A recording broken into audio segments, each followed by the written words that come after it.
নমস্কার বন্ধুরা, educational Mintu YouTube চ্যানেলে তোমাদের সকলকে স্বাগত। তোমাদের সঙ্গে আমি মিন্টু শুরু করছি আজকের আলোচনা। আজকে আমি তোমাদের সামনে যে বিষয়টি নিয়ে আলোচনা করব সেটি হলো সমাস। এই সমাস তোমাদের অষ্টম শ্রেণীর সিলেবাসে এবং দশম শ্রেণীর সিলেবাসে পাঠ্য আছে, তাই যারা ক্লাস 8 এবং 10 এ পড়ছো তাদের এই আলোচনা দেখে তোমরা অবশ্যই উপকৃত হবে। তো আমরা প্রথমেই জানবো সমাস কাকে বলে। না, দুই বা তার বেশি পদের একটা পদে পরিণত হওয়াকে বলা হচ্ছে সমাস। একটা উদাহরণ দিলে তোমরা বিষয়টা আরো ক্লিয়ার বুঝতে পারবে। যেমন দেখো,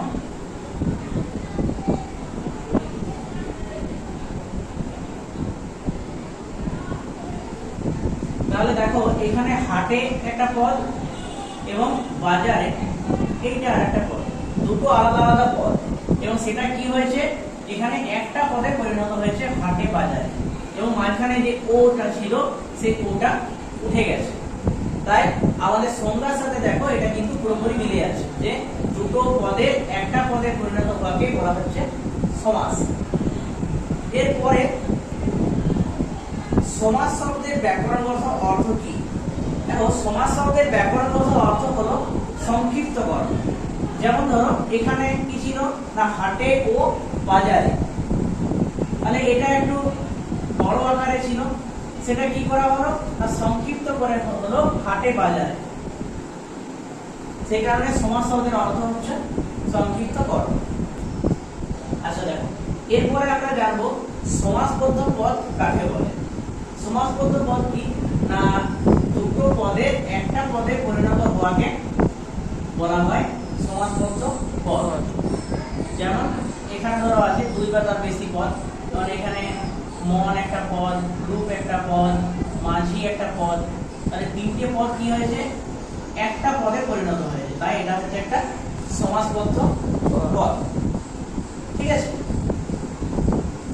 দেখো এরপর আমরা যে বিষয়টা জানবো সেটি হলো সমস্যমান পদ কাকে বলে।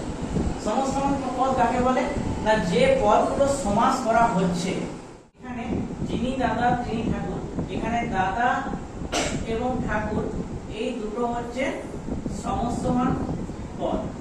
ঠিক আছে, তাহলে সমস্যমান পদ কি বিষয়টা ক্লিয়ার হলো। এরপরে নেক্সট আমাদের যেটা জানতে হবে সেটা হচ্ছে, এরপরে আমরা জানবো ব্যাস বাক্য কাকে বলে। এই ব্যাস বাক্য কাকে বলে এটা খুবই গুরুত্বপূর্ণ, এটা কিন্তু অনেকবার মাধ্যমিকে পরীক্ষায় আসে। দেখো, সমাসবদ্ধ পদটি গঠনগত অর্থ বিশ্লেষণের জন্য যে বাক্যের প্রয়োজন হয় সেটাই হচ্ছে ব্যাস বাক্য। তাহলে এখানে ব্যাস বাক্য কোনটা, এখানে যিনি দাদা তিনি ঠাকুর, এটা হচ্ছে একটা ব্যাস বাক্য। আর সমাসবদ্ধ পদ হচ্ছে এটা, মানে এইটার অর্থ বিশ্লেষণ করা হয়েছে এই অংশটার মাধ্যমে, যিনি দাদা তিনি ঠাকুর, তাই স্বাভাবিকভাবে এটা হচ্ছে ব্যাস বাক্য। এরপরে আমরা জানবো বিগ্রহ বাক্য কিংবা বিগ্রহ বাক্য কাকে বলে। দেখো, ব্যাস বাক্যের অপর নাম হচ্ছে বিগ্রহ বাক্য, এটা কিন্তু মাধ্যমিকে অনেক সময় আসে। তাই এই জিনিসগুলো, ব্যাস বাক্য কাকে বলে, বিগ্রহ বাক্য কাকে বলে, সমাসবদ্ধ পদ কাকে বলে, এই বিষয়গুলো কিন্তু তোমরা ভালো করে দেখবে। এরপর তোমাদের যেটা জানতে হবে সেটি হলো সন্ধি এবং সমাসের পার্থক্য। এটাও কিন্তু অনেক সময় পরীক্ষাতে আসে। দেখো, সন্ধি হলো দুই ধ্বনির মিলন, অন্যদিকে সমাস হলো দুই বা তার বেশি পদের মিলন। এটা ছিল প্রথম পার্থক্য। দ্বিতীয় যে পার্থক্য সেটা হলো সন্ধিতে ধ্বনি সংগতি ঘটে, অন্যদিকে সমাসে অর্থ সংগতি ঘটে। তৃতীয়ত, সন্ধিতে বিভক্তি লোপ পায় না, কিন্তু সমাসে বিভক্তি লোপ পায়। চাইলে তোমরা ভিডিওটা স্কিপ করে এটা লিখে নিতে পারো। দেখো, এরপরে যে জিনিসটা তোমাদের ইম্পর্টেন্ট, এটা পরীক্ষায় বারবার আসে, সেটা হচ্ছে সমাস শব্দের উৎপত্তি। সমাস শব্দের উৎপত্তি হলো সম, অস যুক্ত ফম। এটাও কিন্তু অনেক সময় পরীক্ষাতে এসে থাকে। নেক্সট যেটা তোমাদের জানতে হবে সেটা হচ্ছে বহুব্রীহি শব্দের অর্থ কি।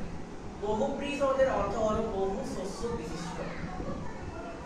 নেক্সট আছে পূর্ব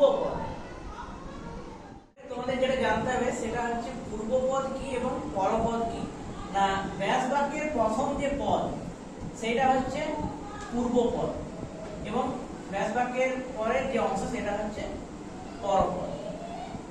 ঠিক আছে, ওকে সমাসের প্রাথমিক ধাপ। এরপরে সমাসের যে বাকি যে শ্রেণী বিভাগ আছে সেই শ্রেণী বিভাগ সম্পর্কে পরের ভিডিওতে আমি আলোচনা করব।